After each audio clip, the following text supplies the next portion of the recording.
ठीक है। अब देखो इसी का हम लोग स्ट्रक्चर अगर बनाना चाहें तो क्या होगा। सपोज मान लो इसका हम स्ट्रक्चर बनाएं कि एक मेरी संख्या स्टार्ट होती है कहाँ से, A1 से, A1 A2 A3 A4 A5। इस तरीके से हम संख्या लिखते जा रहे हैं और हमने कहा कि ये कैसी श्रेणी है, समांतर श्रेणी है। तो अगर समांतर श्रेणी होगा तो इसका मीनिंग क्या हुआ कि A1 और A2 के बीच, A2 और A3 के बीच, A3 और A4 के बीच का सब जगह अंतर आपस में कैसा मिलेगा, बराबर। ये बात समझ में आया। जैसे इसमें अंतर हम लोग कैसे निकालते हैं, सार्वंतर इसको कैसे, इसको कहते हैं सार्वंतर। तो इसमें हम लोग दूसरे पद को पहले पद से, तीसरे पद को दूसरे पद से, चौथे पद को तीसरे पद से, ठीक है, घटाते जाएंगे तो सारा का सारा अंतर हमको सब जगह कैसा मिलना चाहिए, एक समान मिलना चाहिए, ठीक है। तो अगर ये समांतर श्रेणी में है तो इसका मीनिंग क्या हुआ कि ये रहा दूसरा पद और ये रहा पहला पद, इसका अंतराल और A3 माइनस A2, उसी तरीके से A4 माइनस A3, यानी हर दूसरे पद के पहले पद से अगर माइनस करोगे तो ये सारा का सारा अंतराल आपस में कैसा आ जाएगा, बराबर, जिसको हम लोग कह रहे हैं इसका क्या है, सार्व अंतर। सार्व मतलब सभी, अंतर मतलब अंतराल, यानी सभी जगह अंतराल आपका आपस में क्या रहेगा, बराबर। और इसको हम लोग डिनोट करते हैं क्या से, डी से। इतना बात समझ में आया, ठीक है। तो अब इस तरीके से संख्याओं की संख्या अगर हम लोग जानना चाह रहे हैं और इसको बनाना चाहते हैं, श्रेणी लिखा हुआ रहेगा जो सार्वंतर समांतर श्रेणी में होगी, और समांतर श्रेणी में होने के बाद हम उसका सार्वंतर कैसे निकालेंगे।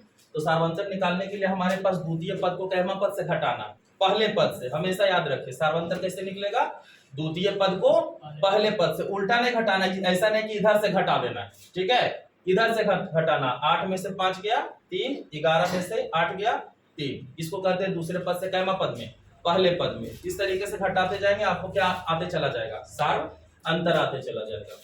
अब देखो इसकी कुछ और एक बनावट है, उसको भी देखो, एक तरह से समझ लीजिए। स्ट्रक्चर में आप लोगों ने जाना कि सार्वंतर होता क्या, तो सार्वंतर समांतर श्रेणी में लिखी गई संख्याओं के बीच का अंतर होता है, जिसको हम क्या कहते हैं, सार्वंतर कहते हैं, ठीक है। अब देखो इसमें हम लोग इसको इस तरीके से लिखते हैं, जैसे इसमें A1 A2 A3 A4 करके लिखा गया है, तो इसको टर्म में लिखना होता है, जिसको अगर हम लोग लिखे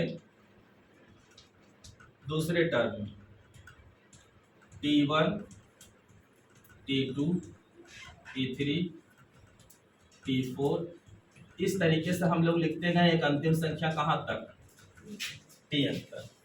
इतना बात समझ में आया। तो T1 T2 T3 T4, अब ऐसा ऐसा लिखते लिखते हम लोग कहाँ चले गए, Tn तक। अगर हम लोग Tn तक लिखे हैं तो इसमें से देखो सबसे पहला कि जो भी सबसे पहला पद हमारे पास होता है T1, उस T1 को और T2 को और T3 T4 को अगर हमने कहा कि ये वाली चीजें लिखी क्या चीज में हो, समांतर श्रेणी में है, तो इसका मीनिंग क्या हुआ, इसका मीनिंग ये हुआ कि T2 को T1 से घटाओ, T3 को T2 से घटाओ, T4 को T3 से घटाओ, सब जगह अंतर आपस में कैसा मिलेगा, बराबर। इसका मीनिंग ये हुआ कि यही वाली चीज T2 माइनस T1 बराबर, अंतर को हमने क्या चीज से संकेत कर दिया, D से। अच्छा, T3 माइनस T2 तो भी क्या आएगा, वही D आएगा, अंतराल सब जगह बराबर। इसी तरीके से T4 को हमने कर दिया कहां तक, T3 तक, फिर भी अंतराल कितना, D तक। और ऐसा करते करते हम लोग चले गए कहां तक, तो आंसर है Tn से।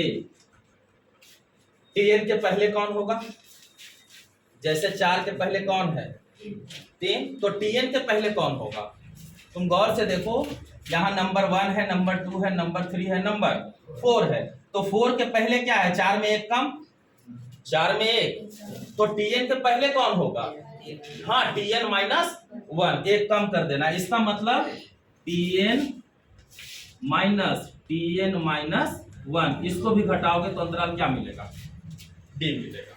ये बात समझ में आया। इसका मतलब सब जगह अंतराल हमको कैसा मिलता है, बराबर। अब गौर से इसको समझो, इसका हम लोग फॉर्मूला बनाना चाहते हैं, इसका सूत्र बनाना चाहते हैं, किसका, समांतर श्रेणी का। किसका बनाएंगे, समांतर श्रेणी का सूत्र बनाना चाहते हैं हम। हमको क्या चाहिए, हमारे पास अंतिम संख्या कौन है, Tn, ठीक है, किताब में जो लिखा हुआ है आपका सूत्र Tn equal to a plus n minus 1 into d, जहां पे Dn यहाँ कौन है, अंतिम वाली संख्या, ठीक है। ए कौन होता है, पहला संख्या, जो T1 होता है वही उसी को हम क्या कहेंगे, ए कहेंगे, ठीक है। प्लस एन क्या होगी, समांतर संख्या का जहां तक संख्या का हम निकालेंगे, ठीक है, 10वीं पद तक, 12वीं पद तक, 15वीं पद तक, तो वो क्या हो जाएगा एन, और डी उसका क्या हो गया, अंतर हो गया। तो यहां से सबका नाम जान लो, Tn एक्चुअल में क्या कहलाता है, अंतिम पद, क्या कहलाता है, अंतिम पद। ए क्या होगा, ए होगा पहला पद, एन क्या होगा,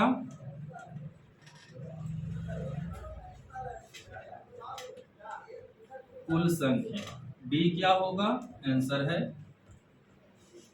सार्व अंतर, ठीक है।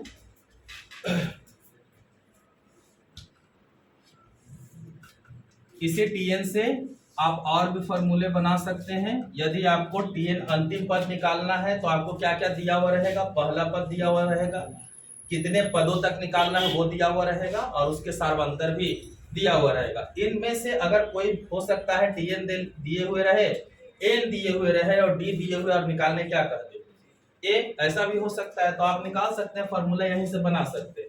आप इसको देखिए, ए को अगर निकालना है तो ए बराबर क्या हो जाएगा, ये पूरा का पूरा प्लस उठाओ और इधर रख दो, क्या हो जाएगा माइनस, तो इसका मतलब क्या हुआ, Tn माइनस n माइनस 1 अब इंटू डी हो गया।